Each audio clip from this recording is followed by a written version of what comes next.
Before you read, have you seen a mongoose?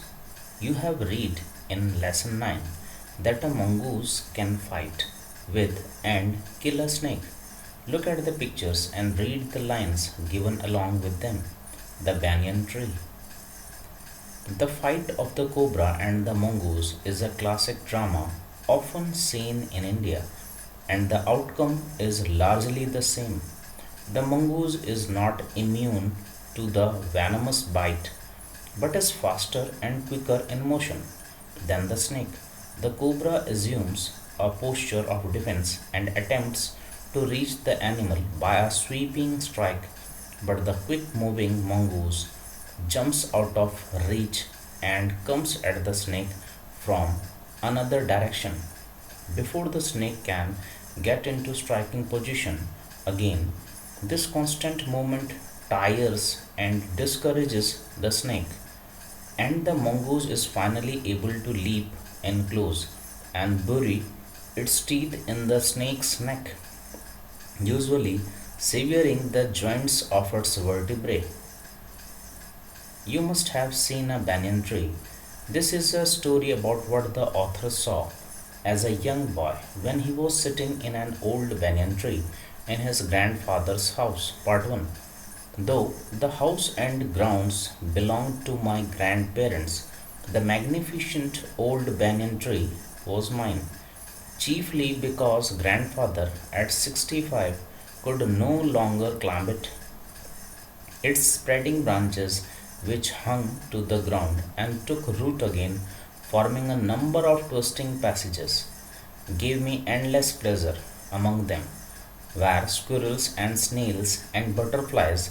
The tree was older than the house, older than grandfather, as old as Dehradun itself.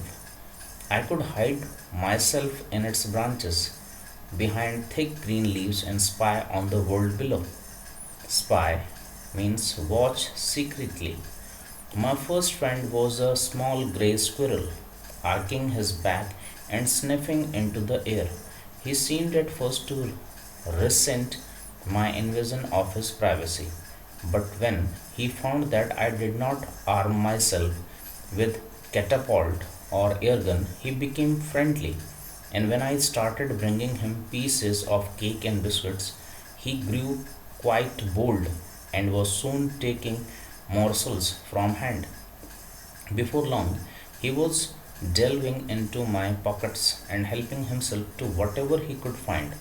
He was a very young squirrel, and his friends and relatives. Resent means dislike, feel angry about. Morsels means small pieces of food. Delving means going deep into. Probably thought him foolish and headstrong for trusting a human. In the spring, when the banyan tree was full of small red figs, birds of all kinds would flock into its branches. The red bottomed bulbul, cheerful and greedy parrots, manna and crows, squabbling with one another during the fig season. The banyan tree was the noisiest place in the garden. In the spring, when the banyan tree was full of small red figs, birds of all kinds would flock into its branches. The red bottomed bulbul, cheerful and greedy parrots, manna, and crows squabbling with one another. During the fig season, the banyan tree was the noisiest place in the garden. During the fig season, the time when figs appeared, propping myself up, leaning against. Halfway up the tree, I had built a crude platform where I would spend the afternoons when it was not too hot. I could read there, propping myself up against the tree with a cushion from the living room. Treasure Island, Huckleberry Finn, and the story of Dr. Dolittle were some of the books that made up my banyan tree library. Thank you. The next one.